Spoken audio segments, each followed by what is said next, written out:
Welcome to the ALX Show, your premier source for DFW real estate data and insights. Let's get to it.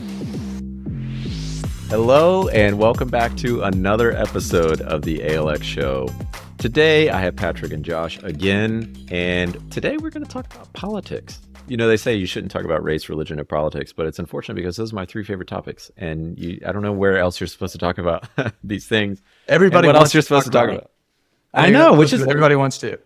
I totally agree. I say this all the time. Like, people want to talk about real stuff, you know? We don't talk about the weather all the time. Yeah.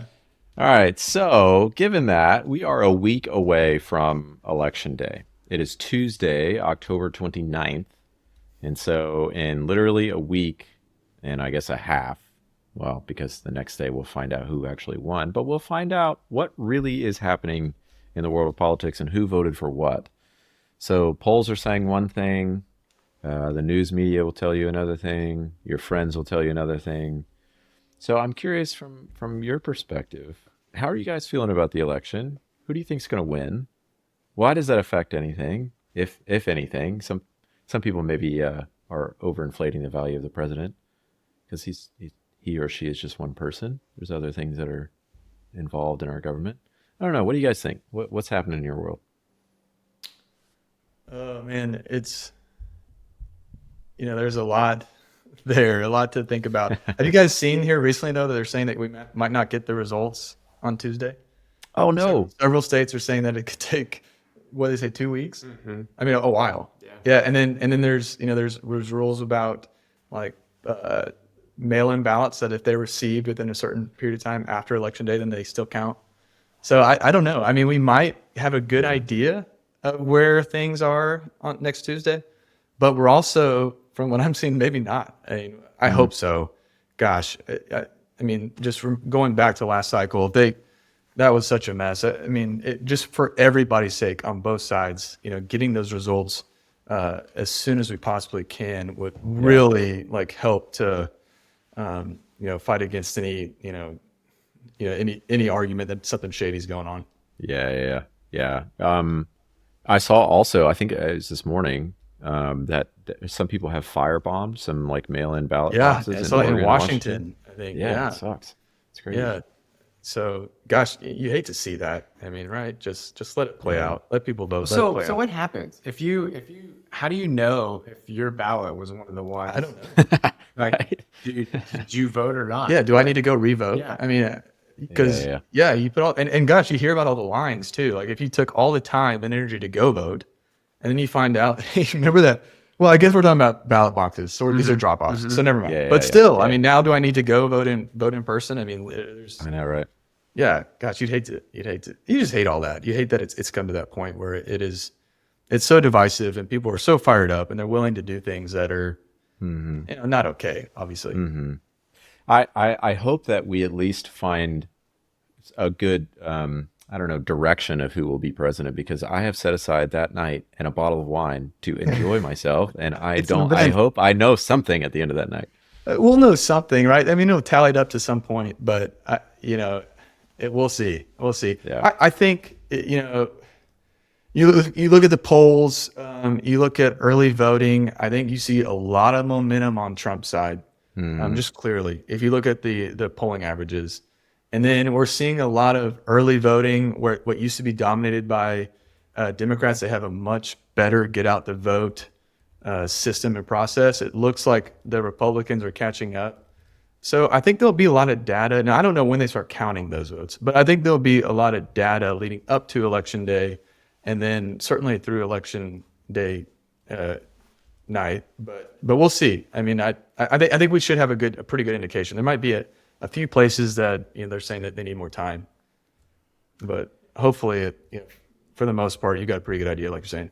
It's funny because I mean, just like as Americans, we've lost faith in every institution. Like no institution is trustworthy anymore, and the same thing happening right now. How do where you see the polls and you're told, well, they've had such a terrible track record, you can't really trust what you're seeing there, so you're gonna kind of take that with a grain of salt. And then you look at the betting markets and then you're told well, actually you can't trust that because of whatever reason. You're like, okay, well, so I don't really know what's real. And then if you just go by what your little circle of life is seeing or talking about or whatever, like, I mean, there's no way that that's even close to accurate representation of what the true sentiment is countrywide. So I don't Yeah. know. And all that matters is the battlegrounds, right? I mean, so right. we are not going to get a good feel here because where we are, it's like heavily Republican, right? So we're not going to get a really good sense of how things are going to go because we're so insulated. But I think if you were to go up to Pennsylvania or Michigan or Wisconsin and you were on the ground there, it would probably be a very different. Of course, it would be. It'd be a very different environment. You'd have a different feel for how things are going to go. I think the momentum shifts like daily in those places. I mean, it seems to, according to the polls, you get different people are leading in different polls depending on the day. So, but I think anyway, that's true. Even for like local, like in my community. So like in my neighborhood, I'm in near downtown Fort Worth. It's Harris Waltz signs everywhere. But if I drive 10 yeah, miles west to Aledo or something, it's Trump flags and Trump signs everywhere. So right. it's just in a few miles you get totally different climates. Yeah, yeah, What's funny, the difference between a solidly red or blue state and a swing state is like one person. Like, very few if votes. it's like 60-40 is a decisive state. So like 4 out of every 10 people are voting for the loser. In a swing state, it's 50-50, and it's like just one extra person out of every 10. Like, it's still very thin margins. I mean, we're very divided. Yeah, I mean, it's right down the middle, right? So, what were we talking about? I mean, and people can take that to an extreme and get really wrapped up in it.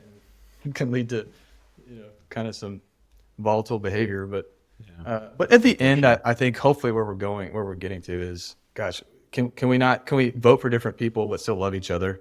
Like that's ultimately where we need to land here. And gosh, I hope that's where we go, regardless of who wins. Like we can realize, like for us, who's the president of the United States doesn't determine our destiny. Like we believe that Jesus does that. So so while it's important, I think to know what's going on and to be involved, and we have a civic duty and responsibility to participate in the process. I think we need not lose sight that regardless of who wins, that Jesus is still on the throne, and that's who we follow.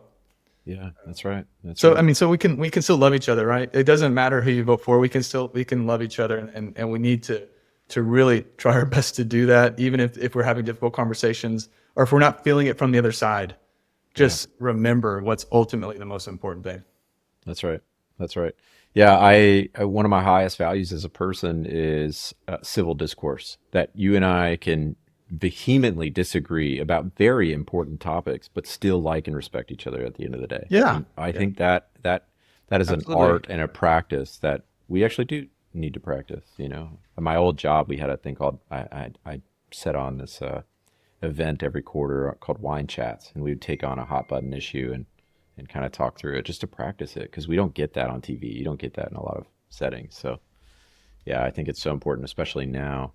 But yeah, to your point, the president is just one person, and there's also a Senate, there's Congress, there's municipalities and state legislatures and all kinds of other things that affect leadership. So Well, you're right. And that's we'll find out a lot about how that goes too.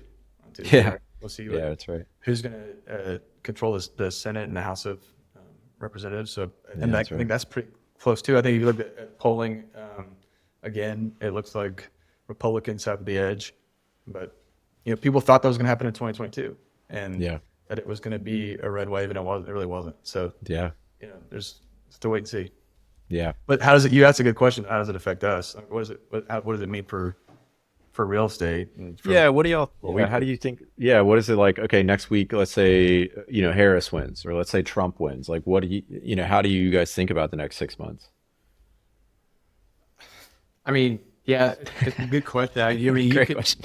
argue that the markets are kind of answering that right now. Yeah.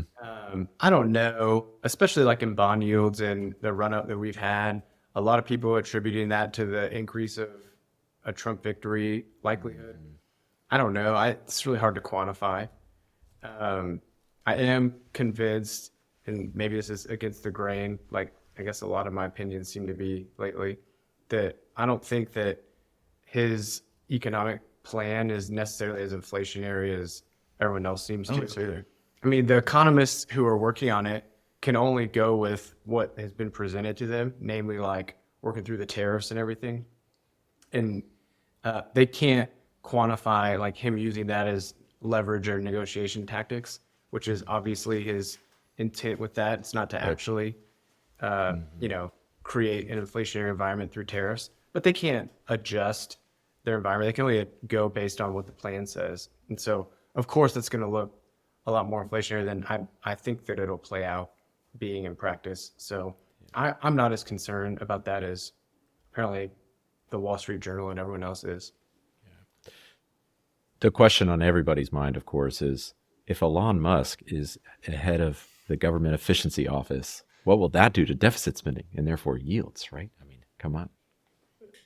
So if he goes in and he says he's going to make everything more efficient, presumably that would bring yields down because there'd be less debt, that the government has to put out. So we'll see. I don't even know how that works, but you're just going to cut them loose in there. Yeah, right. I don't know. I think a lot of that will depend, like you said. I mean, what's the makeup of Congress? Like how much authority are you really going to have? So we'll see. I mean that's a fun idea, right? Less deficit spending. That's what we need. That's what's getting us into all these problems. So if we can somehow rein that in, then I think that makes that certainly helps inflation in the near term, and it makes a big difference long term too. I mean, we've got to really get responsible with spending. I mean, you can look at the deficit numbers. I mean, it just continues to move up. It's moving up pretty quickly. So yeah, I think regardless of who wins, I think that's something that's got to get under control. We haven't spent a ton of time thinking through what happens if Harris wins, like economically, other than people not being psyched about the few things that she's put out there. Yeah. But She hasn't told us really. my Right? hunch She is hasn't that told it's us. just going to be kind of more of the same. Like, Yeah. I don't think she's going to have the Congress to get done everything that she would like to get done. And it's kind of just going to be a continuation of what we've had these last 4 years, would be what I suspect. I don't know if you guys think differently. I think that's what she's told us, right? I mean, that's she's asked like, what would you do differently, and she doesn't have much of an answer to that. So I mean, she's put out there, the housing credit, which I think is inflationary. Like, I mean, all that's going to do is increase prices by the amount of the credit. I don't even know. I was learning more about it. I think there's some stipulations that I don't fully understand. I don't know who all would qualify for that. And, getting the government to build more housing, I don't think is a good idea. I mean, I guess you could incentivize, the people that are already building to go out and do that. But there's so much that goes into that about, where are you building? What are the price points? Who's behind it? Who's running it? There's just a lot logistically that goes into putting out. I don't know what was the number that she said they wanted to put out? How many new housing units? 8 million. It was 7 million. Yeah, significant. Like that. Yeah. Which is needed. We need that here. But I would rather see the private industry go in and take care of that, and just incentivize the guys that are already great at it to go out and build more through deregulation and getting the interest rates down, which starts with, we got to get inflation down so that interest rates can follow. But that'll spur a lot of activity.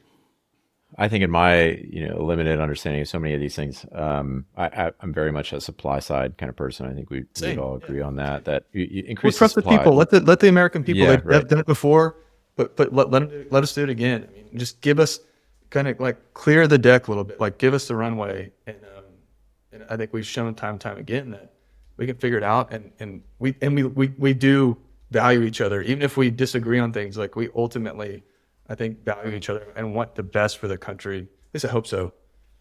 Yeah, I agree.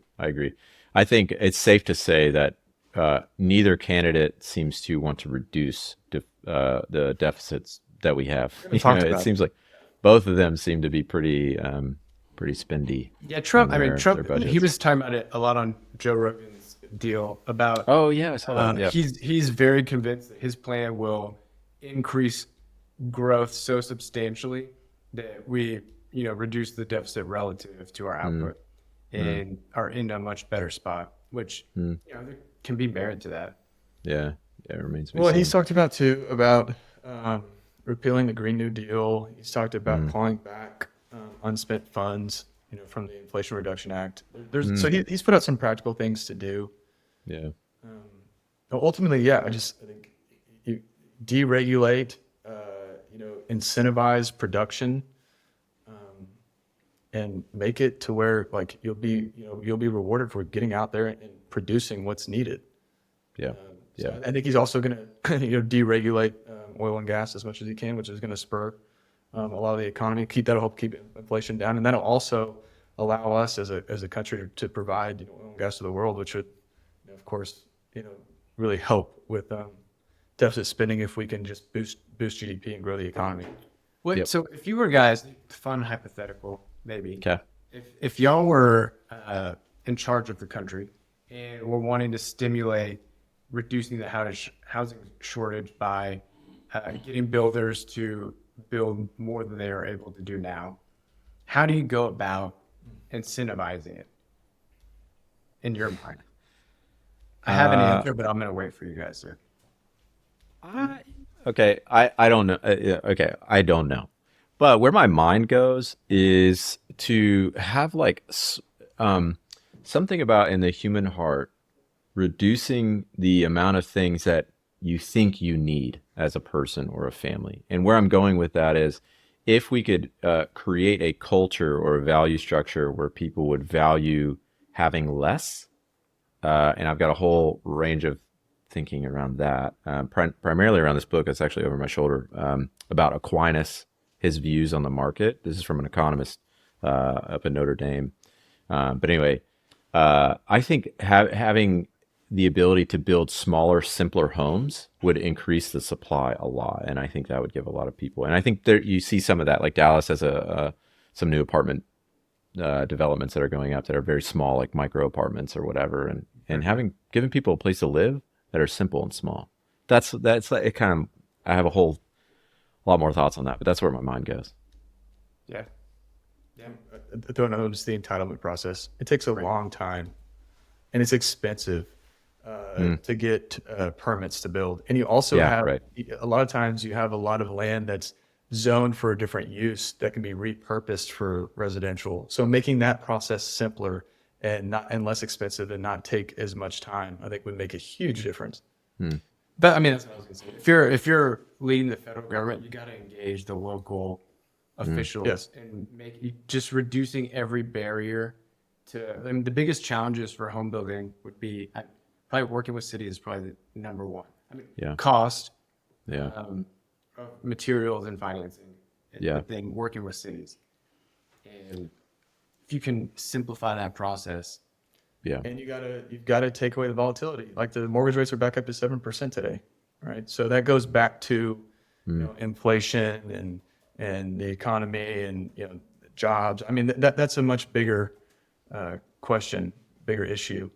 But you've got to get stability in the credit market so that transactions are happening consistently. Yeah.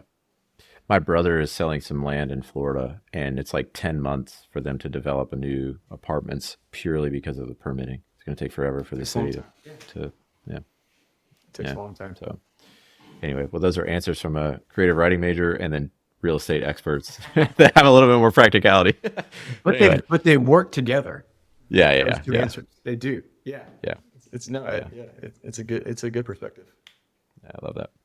Well, guys, thanks so much for your thoughts as always. I'm excited to see what happens next week with the election, but also you guys have some new offerings coming out very soon. I'm excited for folks to listen to, and perhaps on the next episode we'll cover that and talk about this new venture that you guys are taking on. And I'm excited to kind of work through the deals of that when we start announcing it next week. But in the meantime, we'll see you next time. Thanks, y'all. Thanks, Brandon. Sounds good. Thanks, Brandon. All right. See y'all.